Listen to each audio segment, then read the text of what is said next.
अगर आप भी एनआईओएस में अप्रैल 2026 में एग्जाम देने वाले हैं तो आज की इस वीडियो में मैम आपको कराने वाली हैं फिजिक्स के 15 इंपॉर्टेंट क्वेश्चंस जो आपको बिल्कुल भी गलती से छोड़ के नहीं जाने, अपने एग्जाम में उनको तैयारी करके जानी है। मैम आपको सिर्फ यहाँ पर क्वेश्चन आंसर नहीं बताएंगे कि आपको क्वेश्चन आंसर दिखा दिए, वो आपको समझाएंगी भी। ठीक है, ये क्वेश्चन आपके लिए बहुत हेल्पफुल होने वाले हैं, तो वीडियो को आपको क्या करना है, एंड तक देखना है। ठीक है, तो लास्ट वीडियो में आपने पार्ट 1 में देखा होगा कि हमने एनओएस का क्लास 12th का फिजिक्स का पेपर सोल्व किया। पेपर वाली वीडियो देख लिया तो काफी आपको आइडिया लग गया कि पेपर कैसे आते हैं। अब ये वीडियो में काफी इंपॉर्टेंट क्वेश्चन कवर है, कुछ लास्ट ईयर के पेपर से भी लिए हुए, कुछ मैंने अपनी तरफ से आंसर साथ ही दिए हुए हैं कि आप स्क्रीनशॉट भी ले सकते हैं इनका। तो कि हम क्या कर रहे हैं, वेरी शॉर्ट क्वेश्चन आंसर कर रहे हैं। तो इसमें क्या रहेंगे, 1 मार्क्स में, 2 मार्क्स में, दोनों में आ सकते हैं। तो हमने इस तरह से इसकी लेंथ रखी है कि आप 1 में आए तो भी डिफाइन कर दो, 2 में आए तो भी डिफाइन कर दो। सबसे पहले हम बात करते हैं डिफाइन इलेक्ट्रिक फील्ड की बात करें तो इलेक्ट्रिक फील्ड क्या होता है, पॉइंट चार्ज पे जितना फोर्स लगता है उसको हम क्या कहते हैं, इलेक्ट्रिक फील्ड कहते हैं। तो E इज इक्वल टू हमारा इलेक्ट्रिक फील्ड क्या होता है, E इज इक्वल टू क्या होता है, F बाई क्यू होता है, फोर्स पर यूनिट चार्ज। कि एक चार्ज पॉइंट चार्ज पे मतलब कितना फोर्स लग रहा है उसको हम इलेक्ट्रिक फील्ड कहते हैं। क्लियर, हिंदी में आप इसको पढ़ सकते हो तो फॉर्मूला आपका क्या रहेगा, बेसिकली सेम रहेगा।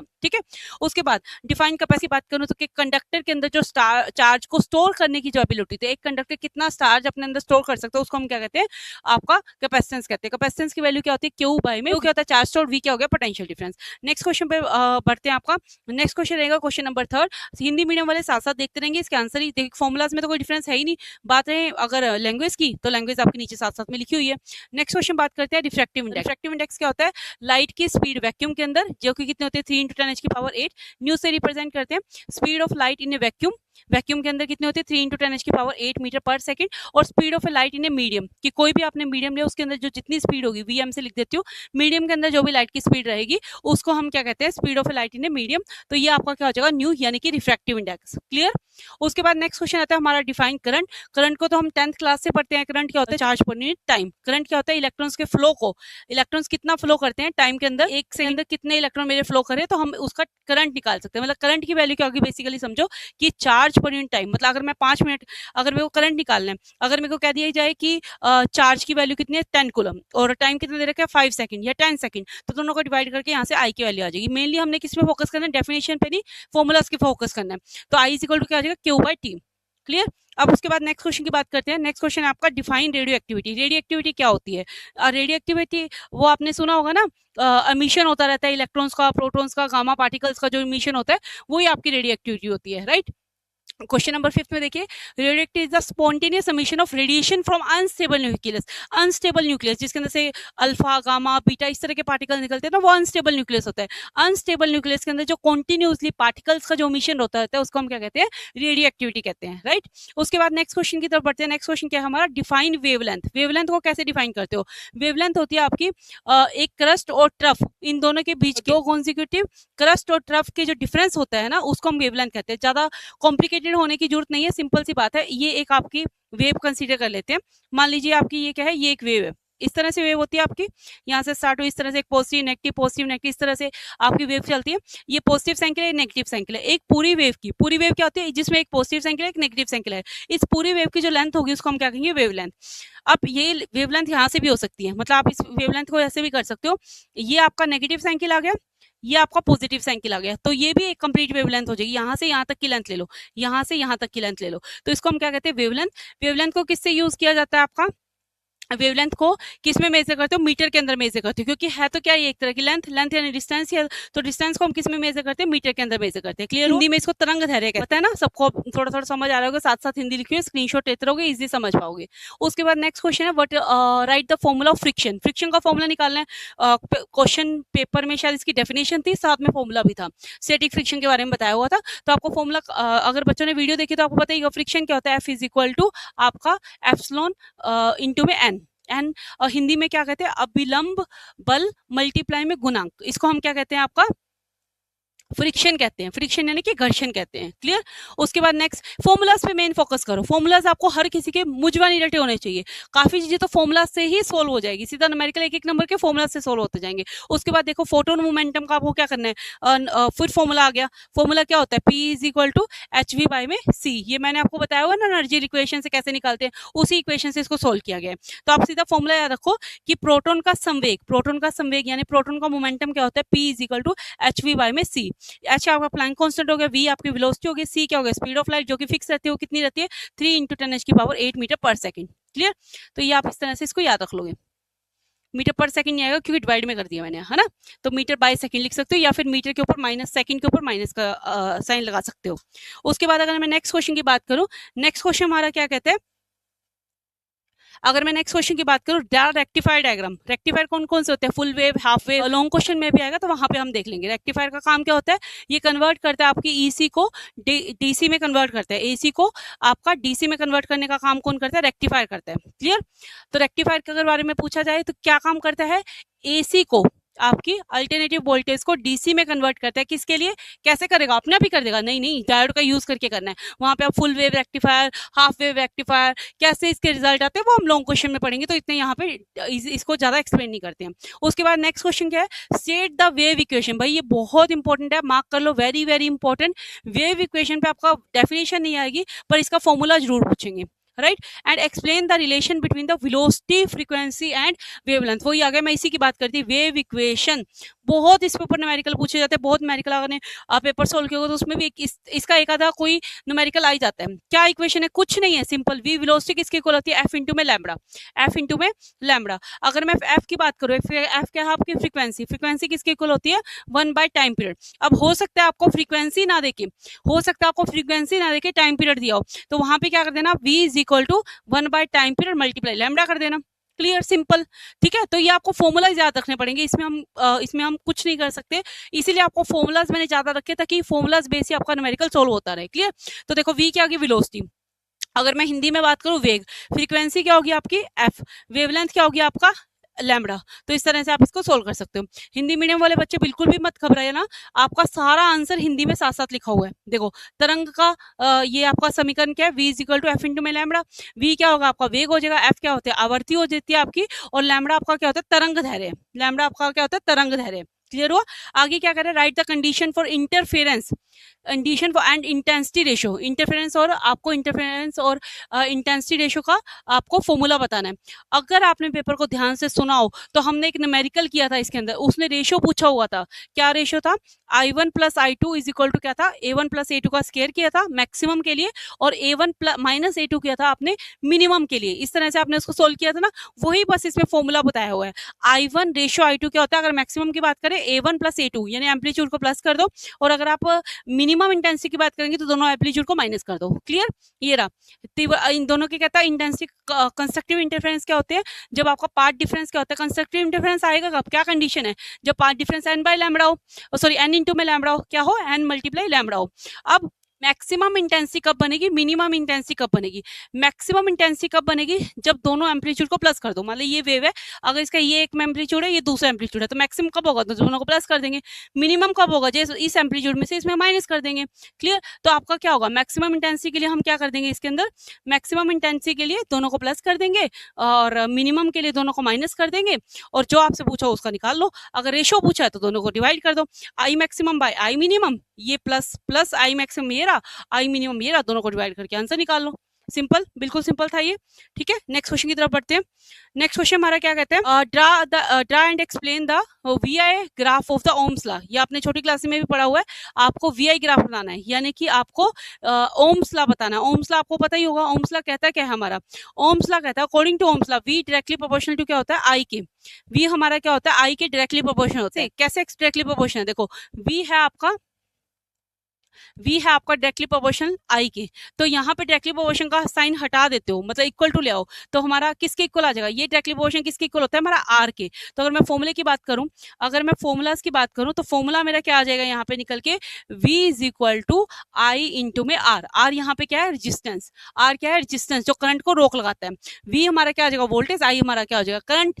अभी कह रहे हैं कि अगर r की वैल्यू निकालनी हो तो आप निकाल ही सकते हो। अब आपके पास क्या मिल गया, v is equal to I R मिल गया। अब r की वैल्यू निकालनी है तो v को यहाँ ले आओ, i को यहाँ ले आओ, तो v डिवाइड बाय i क्या हो जाएगा, आपका r हो जाएगा।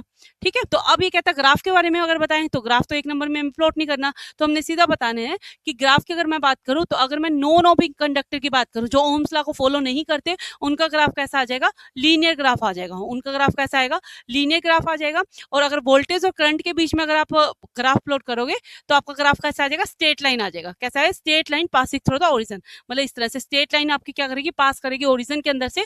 ये आपका क्या आ जाएगा, ओमिक, जो ओम्स लॉ को ओबे करते हैं। जो नहीं करते उनका ग्राफ कैसा आ जाएगा, लीनियर ग्राफ आ जाएगा। क्लियर।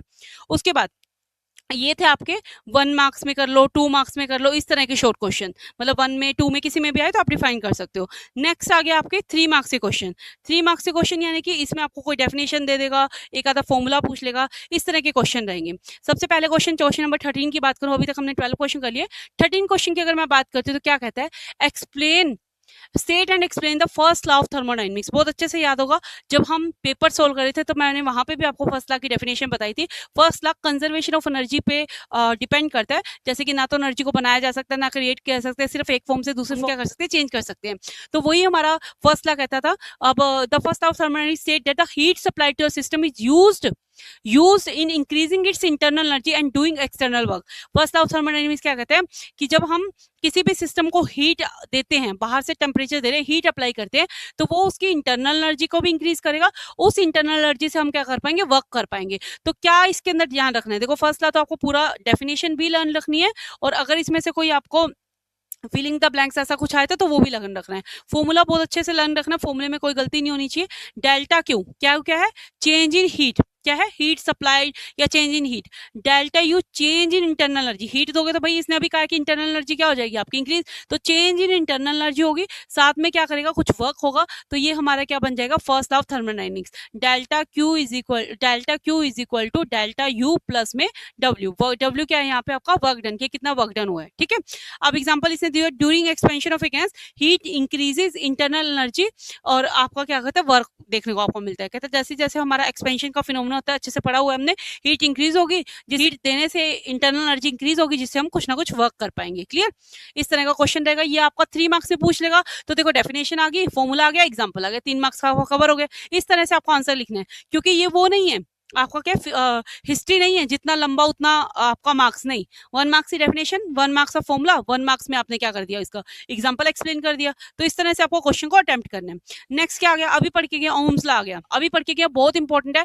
ओम्स लॉ पे आपको क्वेश्चन देखने को मिलता ही है, चाहे वो ओम लॉ के फॉर्मूले पे बेस हो, चाहे वो ओम लॉ का न्यूमेरिकल हो, चाहे वो ओम लॉ की डेफिनेशन पूछ ले। तो इसलिए हमने सब कुछ कवर किया, ओम लॉ का फॉर्मूला कवर कर दिया। अब हमने बता दिया कि ओम्स लॉ होता क्या है। देखो Ohm's law state that the current flowing through a conductor is directly proportional to potential difference.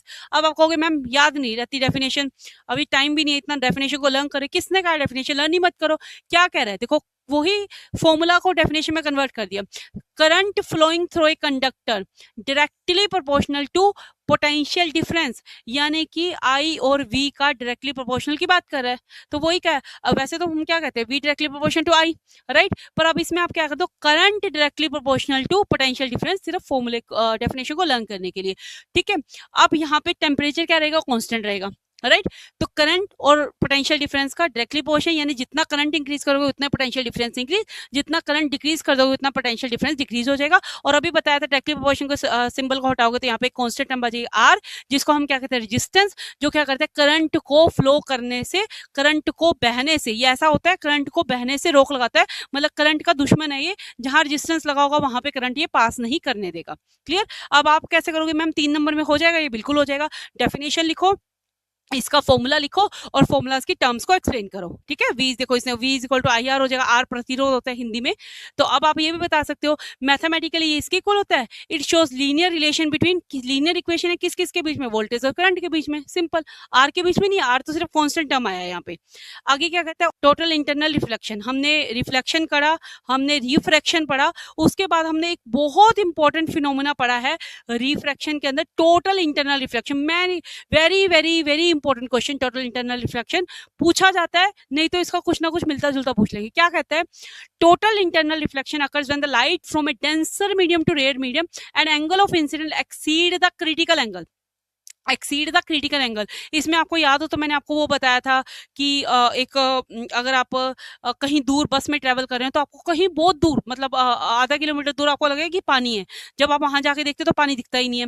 या फिर एक पेड़ अगर आपका ऊपर खड़ा है, मतलब कोई पोंड है, समुद्र के सॉरी नदी के बाहर कोई आपका कोई पेड़ खड़ा है, तो उसकी एग्जैक्ट परछाई हमें नीचे दिखाई देती है और हमें लगता है कि ये पेड़ के नीचे पर वो ऊपर होता है। ये सब किस वजह से होता है, आपका टोटल इंटरनल रिफ्लेक्शन की वजह से होता है। देखो ये अगर आपको पूरा पढ़ना है तो आपको वीडियो देखनी पड़ेगी, मैं यहाँ पे सिर्फ आपको मेन जो चीज है इसकी आपको याद रखनी पड़ेगी कि ये ऐसा होता क्यों है, क्योंकि जब light denser to rare medium जाती है, कहाँ जाती है, डेंसर से रेयर मीडियम जाती है, तो आपका जो ये मेन इसके अंदर पॉइंट ये वाला है, जब आपकी डेंसर टू रेयर मीडियम जाती है तो जो आपका इंसिडेंस ऑफ क्या एंगल ऑफ इंसिडेंस क्या हो जाता है, एक्सीड हो जाता है क्रिटिकल एंगल से, क्रिटिकल एंगल से एक्सीड हो जाएगा तो आपको वहां पे आपको टोटल इंटरनल रिफ्लेक्शन का फिनोमिना देखने को मिलेगा। यही मेन कंसेप्ट था इसके अंदर, ध्यान रखना है। डी टू आर करके कर लो, इसको कैसे याद रखोगे, D to R denser to rare क्या हो जाएगा, एंगल ऑफ इंसिडेंस क्या हो जाएगा, एक्सीड कर जाएगा, एक्सीड कर जाएगा किससे, क्रिटिकल एंगल से, किससे एक्सीड कर जाएगा, क्रिटिकल एंगल से। तो वहां पे आपको देखने को क्या मिलेगा, टोटल इंटरनल रिफ्लेक्शन का फिनोमिना आपको देखने को मिलेगा। In this case the light is completely reflected back into the denser medium, denser से रेयर में जा रही थी, इस फिनोमिना के बाद क्या आता है, लाइट वापस से बैक कहाँ जाती है, डेंसर मीडियम के अंदर आ जाती है। कहाँ यूज किया था, बहुत most common example, very very common example कहाँ यूज किया था, ऑप्टिकल फाइबर्स के अंदर इसका यूज किया जाता है। ठीक है, बाकी वो मिराज और ये सारे इसी के एग्जाम्पल आप इसके अंदर पढ़ सकते हो। नेक्स्ट क्वेश्चन है हमारा, पीएन जंक्शन बताओ। पीएन जंक्शन पढ़ा हुआ है, उसमें भी बताया था, पेपर में भी बताया था what is PN junction. PN junction किससे बनेगा, देखो पीएन, तो पीएन किससे बना है, P type of semiconductor, N type of semiconductor, दोनों को जोड़ दियो और पीएन जंक्शन बन गया। वही बात कह रहे हैं, पीएन जंक्शन कहते हैं कैसे बनता है, PN junction is formed by joining P type और एन टाइप, कहता पी टाइप को और एन टाइप को ज्वाइन कर दो तो उससे क्या बन जाएगा,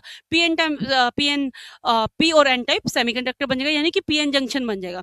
अब मैंने आपको बताया हुआ है कि फॉरवर्ड बायस में करंट क्या होता है, इजीली फ्लो करता है, जबकि रिवर्स बायस में क्या होता है, बहुत स्मॉल करंट फ्लो करता है। जहाँ की हमने पेपर में इसका पीएन जंक्शन वाले के अंदर जीनर डायोड का एग्जाम्पल देखा था, जो कि वोल्टेज रेगुलेशन का काम करता है। तो यहाँ पे इससे सिंपल पूछा हुआ है कि पीएन जंक्शन क्या होता है, तो बता दो, पी टाइप और एन टाइप को बना के मिला के बनता है। फॉरवर्ड बायस में करंट इजीली फ्लो करता है, रिवर्स बायस में फ्लो नहीं करता। ठीक है, और ये कैसे एक्ट करता है, डायोड की तरह एक्ट करता है और इसका रेक्टिफायर्स के अंदर यूज किया जाता है। क्लियर, सिंपल सा था, 3 मार्क्स में कैसे कवर हुआ, पीएन जंक्शन के बारे में बता दिया, कैसे कैसे काम आता है फॉरवर्ड बायस में और रिवर्स बायस में पीएन जंक्शन से क्या होता है वो बता दिया, साथ में क्या बता दिया कि कैसे यूज करते हैं, डायोड और रेक्टिफायर की तरह यूज करते हैं। सिंपल है ना, क्लियर, कुछ था ही नहीं इसके अंदर। इस तरह से क्वेश्चन आपको करने हैं। और यहाँ पे आपका हिंदी में लिखा हुआ, हिंदी वाले हिंदी में देख सकते हैं। Bernoulli's principle, very important question, इस पूरे इसकी जान, इस पे हमने एक न्यूमेरिकल सोल्व किया था, बहुत अच्छे से लॉन्ग क्वेश्चन में आया हुआ था। जो पेपर की मैंने बात की थी तो मैंने आपको इसका फॉर्मूला बताया था, फिर मैंने आपको वैल्यूज बताई थी कि इसको उठा के कैसे दो मतलब एक ट्यूब होती है इस तरह की, आपकी एक ट्यूब थी इस तरह की, है ना, फ्लो हो रहा था, उसके अंदर फ्लो हो रहा था, आपको यहाँ पे प्रेशर यहाँ का और यहाँ का एक पॉइंट का प्रेशर दे रखा था, दूसरे पॉइंट पे प्रेशर P2 कैलकुलेट करना था, हमने किया था ना अभी उसके अंदर आपका पेपर सॉल्यूशन के अंदर। लॉन्ग क्वेश्चन है, ये नंबर तो मेरे को याद नहीं, 41.42 था, लॉन्ग क्वेश्चन है, वहां पे हमने बर्नौलीज प्रिंसिपल क्या किया जाता है, हमने न्यूमेरिकल सोल्व किया था, यहाँ पे हमने डेफिनेशन ऐड कर दी ताकि आपको पूरा कंसेप्ट याद रहे। क्या कहता है, Bernoulli's principle state that in a flowing liquid an increase in the velocity leads to decrease in the pressure. Simple, जितना आपका क्या होगा लिक्विड फ्लो के अंदर, कह रहे जितनी वेलोसिटी इंक्रीज करेगी उतना ही आपका प्रेशर क्या हो जाएगा, डिक्रीज हो जाएगा। मैथमेटिकली भी मैंने आपको बताया था कि इसका फॉर्मूला क्या हो जाएगा, pressure is equal to 1/2 rho V square plus rho G H, ये आपका क्या हो जाएगा, फॉर्मूला हो जाएगा। तो जिन बच्चों ने आपकी ये पेपर सॉल्यूशन वाली वीडियो देखी है उनको ये फॉर्मूला अच्छे से समझ आ गया होगा, तो मैं ज्यादा टाइम वेस्ट नहीं करूंगी इस फॉर्मूला को एक्सप्लेन करने में, क्योंकि वहां मैंने आपको 5 मार्क्स में अच्छे से फॉर्मूला को एक्सप्लेन किया है। ठीक है, कहाँ पे यूज किया था बर्नौलीज प्रिंसिपल का, एयरप्लेन्स के अंदर, वेंटिमीटर के अंदर इनका यूज किया जाता है। ठीक है, हिंदी मीडियम में भी देखो सारा दे रखा है एज इट इज। अब ये क्वेश्चन 3 मार्क्स का कैसे हुआ, प्रिंसिपल की स्टेटमेंट बता दी, मैथमेटिकल फॉर्मूला बता दिया, यूज बता दिया। इस तरह से आपको पेपर को अटेम्प्ट करना है, नहीं तो आप कहोगे कि मैम मैं तो पूरी डेफिनेशन लिखी, मैंने तो उसका पूरा एक्सप्लेन किया कि डेफिनेशन में क्या होता है, ला मैंने पूरा बता दिया, कुछ नहीं है 1 मार्क्स मिलेगा। क्यों, क्योंकि सिर्फ आपने तो ला की डेफिनेशन बताई है कि ला होता क्या है, ना आपने मैथमेटिकली डिफाइन किया, ना आपने कोई डायग्राम बनाया, ना ही आपने इसके एग्जाम्पल बताए। तो वो पूरा थोड़ी लिख के देगा, अभी एग्जाम्पल भी बताओ ये भी बताओ, तो वो आपको डिफाइन करना है कि कितने नंबर में। अगर ये 5 मार्क्स में होता तो मैं इसका पूरा डायग्राम से समझाती, प्रेशर्स की वैल्यू बताती, फिर कैलकुलेट करती। इस तरह से आपको पेपर को अटेम्प्ट करना है। क्लियर हुआ, आई बात समझ में? आई होप आपको ये सारी चीजें अच्छे से समझ में आ गई होगी। अब हमने क्या कवर कर लिया, हमने कवर कर लिया शॉर्ट क्वेश्चन और वेरी शॉर्ट क्वेश्चन। अब हमारी बात आ जाती है किसकी, लॉन्ग क्वेश्चन की। अगर मैं लॉन्ग क्वेश्चन देखूं तो किस तरह के लॉन्ग क्वेश्चंस है आपके, मैं थोड़ा आपको पहले बता देती हूँ। जैसे कि लॉन्ग क्वेश्चन क्या गया, आपका drive the lens formula for a convex lens. देखो आपको डिटेल में पूरा कॉन्सेप्ट क्लियर करना है। मतलब टॉपिक वाइज अगर आपको पढ़ना है तो आप क्या कर सकते हैं, प्ले स्टोर पर टाइप करेंगे कौसर क्लासेस, ठीक है। वहां से टाइप करने के बाद में आपके सामने इस तरीके से ऐप ओपन हो जाएगा, करना ऐप को इंस्टॉल कर लेना, ठीक है। जैसे ही आप इसे इंस्टॉल करने के बाद में ऐप आपके सामने आ जाएगा, ओपन हो जाएगा। तो यहाँ से आप क्या करेंगे, पेड कोर्स पे क्लिक करेंगे। यहाँ से आप क्या कर सकते हैं, केमिस्ट्री की क्लासेस, फिजिक्स की या अदर सब्जेक्ट की क्लासेस क्या कर सकते हैं, ज्वाइन कर सकते हैं, ठीक है। यहाँ से आप बच्चों के रिव्यू वगैरह भी देख सकते हैं कि जो जिन बच्चों ने यहाँ से क्लासेस ली हैं उनको हेल्प हुई है नहीं हुई है, और साथ ही साथ डेमो वीडियो भी यहाँ पर होती है, तो आप उन्हें देखें। देन उसके बाद में अगर आपको लगता है कि हाँ मुझे कोर्स ज्वाइन करना, तो आप कोर्स ज्वाइन कर सकते हैं, ठीक है। ये बहुत हेल्पफुल रही होगी, इन क्वेश्चंस को आपने अच्छे से कर लिया होगा। लेकिन अगर आपने मैम की ये वाली वीडियो नहीं देखी जिसमें मैम ने आपको क्वेश्चन पेपर सॉल्व कराया है, तो आप क्या कर सकते हैं, चैनल पर जाके ये वीडियो देख सकते हैं। इसमें मैम ने आपको अप्रैल 2025 का जो क्वेश्चन पेपर है वो सॉल्व करा दिया है। लेकिन अब इसके बाद जो नेक्स्ट वीडियो आने वाली है उसमें आपको डेरिवेशंस बताए जाएंगे, और वो आपके क्या होते हैं, एग्जामिनर के फेवरेट होते हैं, ठीक है। तो वो आपके एग्जामिनर के क्या होते हैं, फेवरेट होते हैं। उनको आपको क्या करना है, जरूर पढ़ना है। उन डेरिवेशंस को देखने के लिए आप क्या करें, तो आपको क्या करना है, चैनल को सब्सक्राइब करके रख लेना है, बेल आइकन को प्रेस करके रख लेना है, ताकि सभी वीडियोस आपको